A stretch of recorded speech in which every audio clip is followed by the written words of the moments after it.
Hi යාළුවනේ ඔයාලව මගේ YouTube channel එකට ආදරයෙන් පිළිගන්නවා. අද මම ඔයාලට ගෙනාවේ වෙනස් එකක්. ස්ටෝරි එකක්. ඔයා නැතුව මට ජීවිතයක් නැහැ.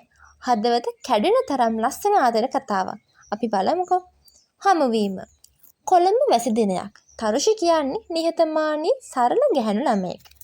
එදා බස් එකක් ඇතුළට එනකොට ඇගේ පොත් ටික බිම වැටුණා.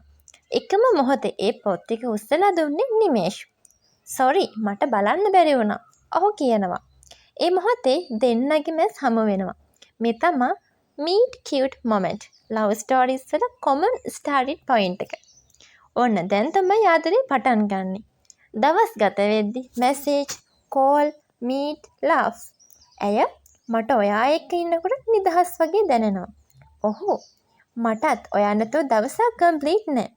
solid friendship එකක් ගෙන යනවා.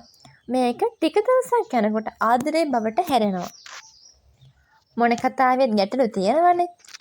නමුත් ජීවිතය සරල නැහැ. තරුෂිගේ පවුල ඇය ඩොක්ටර් කෙනෙක් වෙන්න ඕනි කියලා.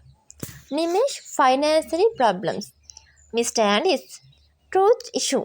ඔයා වෙනස් වෙලා. ඇයි මට ප්‍රෙෂර් එකක් තියෙනවා. ඔහු internal external conflict mix එක තමයි ස්ටෝරි එක ඉන්ට්‍රෙස්ටිං කරන්නේ. දවසක හමුවීම වෙන්වීමක් වෙනවා. එක දවසක අපි මේක නවත්තමු. නිමේෂ් යනවා. තරුෂි රොද ගන්නවා. ඉයර්ස් පාස් වෙනවා. ටික කාලයක් යනවා.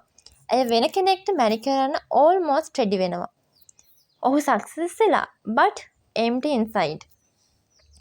නැවත එකතු වෙනවා. wedding day එකට කලින් draw clock එකක්. මට තවමත් ඔයාට ආදරේ නිමේෂ්. තරුෂිගේ ඇස් වලින් කඳුළු මටත්. ෆයිනල් හග් එක. true love wins. සමහර ආදර කතා කාලය දුර බාධා මේ කිසිවකින් නවත්තන්න බෑ. ජය ගන්නවා. මේ වගේ ලස්සන ආදර කතාවක් මම තවත් ගේන්නම්. channel එක subscribe කරලා තියාගන්න. හැමෝටම සුබ දවසක්.